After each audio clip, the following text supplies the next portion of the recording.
పెద్ద నోట్ల రద్దుతో తలెత్తిన పరిణామాలపై బ్యాంకు ఉద్యోగులు తీవ్ర అసంతృప్తి వ్యక్తం చేస్తున్నారు. హైదరాబాద్ ఆర్బీఐ దగ్గర ఉద్యోగులు ఆందోళన దిగారు. మరిన్ని వివరాలు మా ప్రతినిధి రవి అందిస్తారు.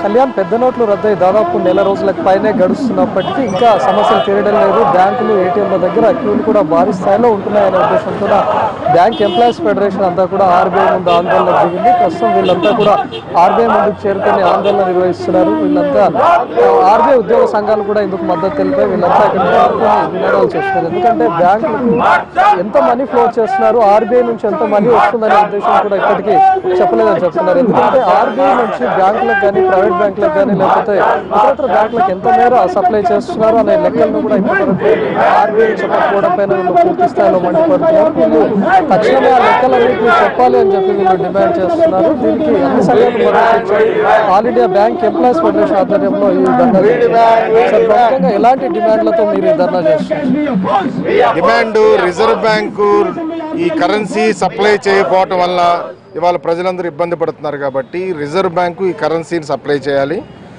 ఇప్పుడు వరకు చేసినటువంటి కరెన్సీ ఏ బ్యాంకులకి ఎన్ని ఇచ్చారు, ప్రైవేట్ బ్యాంకులకి ఎన్ని ఇచ్చారు, పబ్లిక్ సెక్టర్ బ్యాంక్స్కి ఎన్ని ఇచ్చారు, బ్యాంకు వైజ్ ఎంత ఇచ్చారు అనేది కూడా ప్రజలకు చెప్పాల్సిన అవసరం ఉంది. తర్వాత ఈ కొత్త నోట్ల రూపాయలు చాలా మంది దగ్గర దొరుకుతుందని చెప్పి మీడియాలో వస్తుంది. అది ఎక్కడి నుంచి వచ్చింది, ఏ సోర్సు, వాళ్ళకి ఎవరి దగ్గర నుంచి వచ్చింది? లక్షలాది రూపాయలు కొత్త కరెన్సీ 2000 రూపాయల నోట్లో వచ్చింది. అది ఏ బ్యాంక్స్ నుంచి వచ్చింది అనేది కూడా ప్రజలకు చెప్పాల్సిన అవసరం ఉంది. ప్రజలను తప్పుదోవ పట్టిస్తున్నారు. పబ్లిక్ సెక్టర్ బ్యాంక్స్ చాలా ఉద్యోగులు శ్రమపడి పనిచేస్తుంటే ఎవరో ఒకళ్ళిద్దరు ప్రైవేట్ బ్యాంక్స్లో చేసినటువంటి వ్యక్తుల వల్ల ఇవాళ ప్రజలందరికీ కూడా ఇబ్బంది కలుగుతూ ఉంది. దాన్ని కూడా ప్రజలకు చెప్పాలనేది అది ఒక డిమాండు. కరెన్సీని ఇంకా సప్లై చేయాలి. ముఖ్యంగా తెలంగాణ రాష్ట్రంలో ఇంకా చాలా తక్కువ సప్లై నడుస్తుంది. అదే నార్థన్ స్టేట్స్లో, ఉత్తరాది రాష్ట్రాల్లో ఎక్కడా క్యూలు లేవు, ఎక్కడ ఏటీఎంల ముందు ప్రజలు లేరు, ఏటీఎంలు కూడా చక్కగా పనిచేస్తున్నాయి. ఓన్లీ దక్షిణాది రాష్ట్రాల్లో మాత్రం క్యాష్ కొరత విపరీతంగా ఉంది.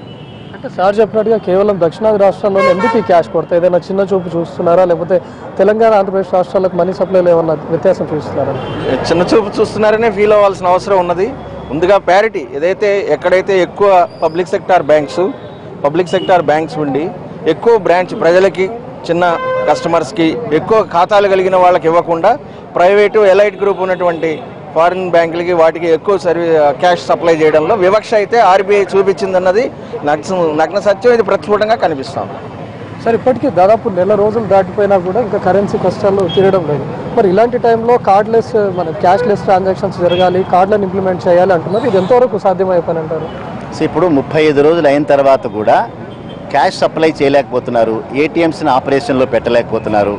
సో పబ్లిక్ సెక్టార్ బ్యాంకులో ఎక్కువ అకౌంట్స్ ఉన్నాయి, ఆ అమౌంట్లు తీర్చలేకపోతున్నారు. 24,000 రూపాయల అమౌంట్ విత్డ్రా చేసుకునేటటువంటి నిబంధన ఉన్నా కూడా కనీసం 3-4 రూపాయలు కూడా విత్డ్రా చేసుకోలేకపోతున్నారు.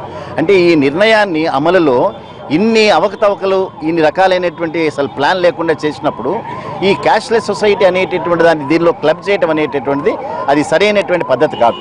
అదొక సెపరేట్ సబ్జెక్ట్ అది. సో క్యాష్లెస్ ట్రాన్సాక్షన్ జరగాలనేటువంటి ఐడియల్ సిట్యుయేషన్ కనుక ప్రస్తుత పరిస్థితిలో రీచ్ అవ్వాలంటే కనీసం 10-15 సంవత్సరాల సమయం పడుతుంది. ఈవెన్ యాజ్ ఆన్ టుడే మన దగ్గర 2% మాత్రమే క్యాష్లెస్ ఆపరేషన్స్ ఉన్నటువంటి నేపథ్యంలో దాన్ని 100% దానికి ప్రయత్నం చేసినా, 60% ప్రయత్నం చేసినా కూడా అది ఇప్పట్లో సాధ్యమయ్యే విషయం కాదు. ఈ డిమానిటైజ్ అయ్యేటప్పుడు చెప్పినటువంటి కారణాలు 3 తీవ్రవాదులకు వచ్చేటటువంటి ఫేక్ కరెన్సీని అరికట్టడం, 2 అవినీతిని అరికట్టడం, ఈ కారణాలు మాత్రమే చెప్పారు. అప్పుడు ఎప్పుడు కూడా క్యాష్లెస్ సొసైటీని నిర్మిస్తామని చెప్పలేదు. అప్పుడు ఎప్పుడైతే మొత్తం క్యాష్ అంతా బ్యాంకింగ్ సిస్టంలోకి రావటం మొదలుపెట్టిందో ఈ అవినీతి ఎక్కడికో పోయింది, ఈ ఫేక్ నోట్స్ ఎక్కడికో పోయినాయి, తీవ్రవాదులకు ఇచ్చే సొమ్ము ఎక్కడికో పోయింది. అల్టిమేట్గా క్యాష్లెస్ సొసైటీ వచ్చి కూర్చుంది.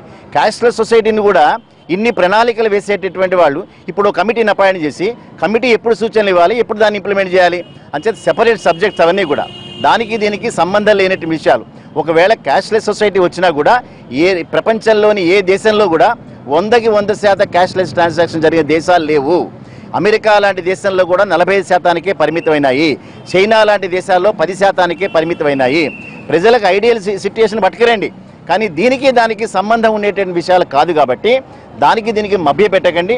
అదొక సెపరేట్ ఏరియా, ఇదొక సెపరేట్ ఏరియా. ఇప్పుడు ప్రభుత్వాన్ని కానీ ఆర్బీఐని డిమాండ్ చేసేది ఏమిటంటే సఫిషియెంట్గా క్యాష్ని, చిన్న నోట్లను సప్లై చేయండి. 2,000 రూపాయల నోట్లతో ఏ రకమైనటువంటి బాధలు తీరట్లేదు. ప్రజలు చనిపోతున్నారు, పెళ్లిళ్ళు చేసుకోలేకపోతున్నారు. వాటి మీద సమాధానాలు చెప్పకుండా క్యాష్లెస్ సొసైటీనో ఇంకోటనో ఇప్పుడు ఇంకొకటి కూడా మాట్లాడుతున్నారు. ఈ లక్షలాది కోట్ల రూపాయలు బయటకు ఎక్కడ పోయినాయని చెప్పి మాట్లాడుతున్నారు. రేవంత్ రెడ్డి గారు 50 లక్షల రూపాయలు ఏదైతే స్టీఫెన్సన్కి ఇచ్చినారో ముందు ఆ 50 లక్షలు ఎక్కడుందో పట్టుకురండి. ఫస్ట్ ఆ డబ్బు ఎవరిదో చెప్పండి, అది తర్వాత అక్కడ వాటి గురించి మాట్లాడదాం. చిరంజీవి గారి ఇంట్లో దొరికి 35 కోట్ల రూపాయలు ఎక్కడితో చెప్పండి. ఆ వివరాలు ఏమీ చెప్పకుండా ఇక్కడ పట్టుకుపోయింది బ్యాంకుల నుంచి ఇప్పటిదాకా బ్యాంక్ ఎంప్లాయీస్ చేసే సర్వీస్ని ఒకళ్ళిద్దరు చేసినటువంటి ఏదో చెడ్డ పనికి మొత్తం బ్యాంకింగ్ కమ్యూనిటీని ఈ రకమైన బదనాం చేసే కార్యక్రమాన్ని పెట్టుకోకండి. వాళ్ళ ఎక్కడి నుంచి పోయిందో ఇన్వెస్టిగేట్ చేయండి. ఎవరి దగ్గర అయితే క్యాష్ దొరికిందో వారి దగ్గర ఏ బ్యాంక్ నుంచి ఆ క్యాష్ దొరికిందో అడగాలి కదా, అది చెప్పరా అవన్నీ కూడా. అందుకని బ్యాంకింగ్ కమ్యూనిటీని బదనాం చేస్తే మాత్రం మేము సహించేది లేదు. మేము చేసేటటువంటి సర్వీసు మా ఖాతాదారుల కోసం చేస్తున్నాం, అవి కంటిన్యూస్గా చేస్తాం కూడా. అంచేత క్యాష్ సప్లై చేయకుండా బ్యాంక్స్ అన్నింటినీ ఈ రకంగా ఎక్స్పోజ్ చేసే కార్యక్రమాన్ని మానుకోమని రిజర్వ్ బ్యాంక్ ఆఫ్ ఇండియా ట్రాన్స్పరెంట్గా ఉండమని డిమాండ్ చేస్తున్నాం. సార్, ప్రధానంగా బ్యాంకుల ముందు క్యూ ఉన్నటువంటి ఖాతాదారులు డిమాండ్ చేస్తున్నారంటే మేము మాత్రమే సామాన్య మధ్యతరగతి వాళ్ళ నుంచున్నాం, ఒక్క ధనవంతునైనా క్యూ లైన్లో చూపించండి అంటున్నారు. మరి ఎందుకు బ్యాంకుల్లో వాళ్ళ ఖాతాలు లేవో, వాళ్ళు రావట్లేదా? ఇప్పుడు లైన్లో నుంచునే ప్రతి వాళ్ళ కస్టమర్స్ వాళ్ళ బ్యాంకులో దొరక్క ఈ లైన్లో నుంచోవడం అనేది జరుగుతుంది ఎక్కడ ఏటీఎంస్ దగ్గర. అదే బ్యాంకులోకి వెళ్తే 24,000 వారానికి డ్రా చేసుకోవచ్చు, కానీ డ్రా చేసుకోవడానికి మేము ఇచ్చే పరిస్థితిలో లేము. ఎందుకంటే మా బ్యాంక్స్ అన్నీ నేషనలైజ్డ్ బ్యాంక్స్ అవన్నీ మాస్ బ్యాంకింగ్. అదే private banks so called foreign banks ఇవన్నీ క్లాస్ బ్యాంకింగ్. వాళ్ళకి ఇచ్చే సప్లై ఎక్కువగా ఉంది, మాకు ఇచ్చే సప్లై తక్కువగా ఉంది. సో ముందు RBI supply of the currency అనేది ఈక్వలైజ్ చేసి depends upon the bank strength, bank వెనక ఉన్న కస్టమర్స్ స్ట్రెంగ్త్ని బట్టి క్యాష్ సప్లై చేస్తే కనుక ఆర్బీఐ కనుక సప్లై చేస్తే ఇక్కడ మా బ్యాంక్స్ దగ్గర కూడా ఈ లైన్లు క్యూలు అనేది ఉండదు. అదే ప్రైవేట్ బ్యాంక్స్ వచ్చేటప్పటికి వాళ్ళ దగ్గర ఉండే కస్టమర్స్ తక్కువ, వాళ్ళది ఉండేదంతా క్లాస్ బ్యాంకింగ్. వాళ్ళు ఎవరో వచ్చి లైన్లో నుంచోరు వాళ్ళు. అందుకని మీకు ఏ బ్యాంకుల దగ్గర లైన్లో నుంచే పరిస్థితి ఉండదు. ఇక్కడ ఉండే వాళ్ళందరూ చిన్న చిన్న అకౌంట్ హోల్డర్స్, వాళ్ళు ప్రతిరోజు కావాలి. ఈ రోజు ఇచ్చే 2,000 రూపాయల నోటు ఒక నోటు ఇస్తే ఆ నోటును మార్చుకోవడానికి 2 రోజుల పాటు తిరగాల్సిన పరిస్థితిలో ఉంది. కాబట్టి మాకు ఈ పరిస్థితుల్లో కావాల్సింది 10 రూపాయల నోట్లు, 20 రూపాయల నోట్లు, 50 రూపాయల నోట్లు, 100 రూపాయల నోట్లు ఆర్బీఐ సప్లై చేయాలి. కానీ అది ఆర్బీఐ అది సప్లై చేయకుండా మేము అంత ఇచ్చాం ఇంత ఇచ్చాం అంటున్నారు. ఓ పక్కన మీకు చూస్తూనే ఉన్నారు, బెంగళూరులో కానీ చాలా ప్లేసెస్లో ఎన్నో వేల లక్షల కోట్ల కొత్త నోట్లు దొరుకుతూ ఉన్నాయి. ఈ ఎక్కడి నుంచి దొరుకుతున్నాయి, ఎవరు ఇచ్చారు, ఎవరు ఇస్తే వాళ్ళ దగ్గరికి చేరిని, దీని మీద ఎంక్వైరీ చేస్తే చాలా బాగుంటుందని. ఇప్పటి వరకు ఏటీఎంల దగ్గర నో క్యాష్ బోర్డులు, అవుట్ ఆఫ్ సర్వీస్ బోర్డులు కనిపిస్తున్నాయి. అసలు ఈ సమస్య ఎప్పుడు తీరుతుంది? కనీసం ఏటీఎంలో అయినా క్యాష్ అప్లోడ్ చేసే ఉండే ఛాన్స్ ఉంది? ఇప్పుడు రిజర్వ్ బ్యాంక్ ఆఫ్ ఇండియా వాళ్ళు ప్రతిసారి చెప్తూనే ఉన్నారు, మేము ఇప్పటి వరకు కూడా దాదాపు 1,60,000 కోట్ల నగదును అన్ని రాష్ట్రాలకు పంపించినామని చెప్తున్నారు. కానీ మీరు గత 15 రోజుల నుంచి ప్రతి ఏటీఎం దగ్గర కూడా మీరు చూడొచ్చు, చాలామంది 2 గంటలు 3 గంటలు కూడా వెయిట్ చేసి చివరికి వాళ్ళ దగ్గర ఏటీఎంస్లో నగదు లేదు అనేసి చెప్పి వాళ్ళు వాపసు పోవడం జరుగుతూ ఉంది. 37 రోజులు గడిచినా కూడా ఇప్పటి వరకు కూడా ఈ డిమానిటైజేషన్ చేసిన తర్వాత సామాన్య ప్రజలకు మాత్రము వాళ్లకు ఈవెన్ 4,000 రూపీస్ కూడా వాళ్ళకు క్యాష్ అందుబాటులో రావడం లేదు. అలాగే రిజర్వ్ బ్యాంక్ ఆఫ్ ఇండియా వాళ్ళు మేము అందరికీ సమానంగా మేము క్యాష్ సప్లై చేస్తున్నామనేసి చెప్తున్నారే కానీ బ్యాంక్ వైజ్ స్టేట్మెంట్లు తీసుకుంటే పబ్లిక్ సెక్టార్ బ్యాంక్స్కు చాలా తక్కువ వచ్చింది. వాళ్ళు సప్లై చేసిన క్యాష్ పబ్లిక్ సెక్టార్ బ్యాంక్స్ తక్కువ వచ్చింది.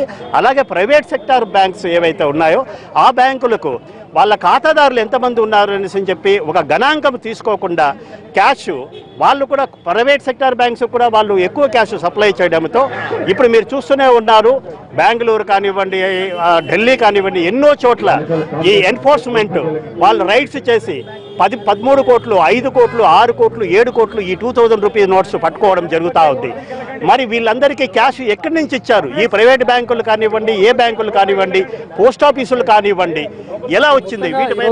ఆర్బీఐ ముందు ఈరోజు బ్యాంక్ ఎంప్లాయీస్ ఫెడరేషన్ ఆధ్వర్యంలో మొత్తంగా ధర్నా జరుగుతుంది. అయితే ఆర్బీఐకి సప్లై చేసామని చెప్తున్నటువంటి ఆర్బీఐ ఏ బ్యాంక్స్కి ఎంత ఇచ్చిందో ఇప్పటివరకు లెక్కలు చెప్పట్లేదు.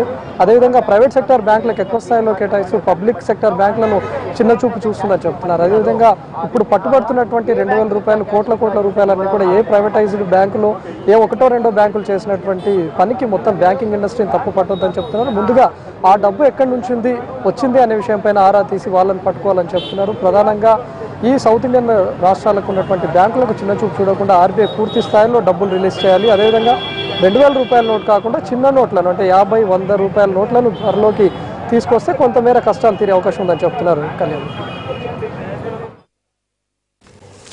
ఇవి ఇప్పటివరకు ఉన్న అప్డేట్స్. తర్వాత హలో డాక్టర్ ప్రసాద్.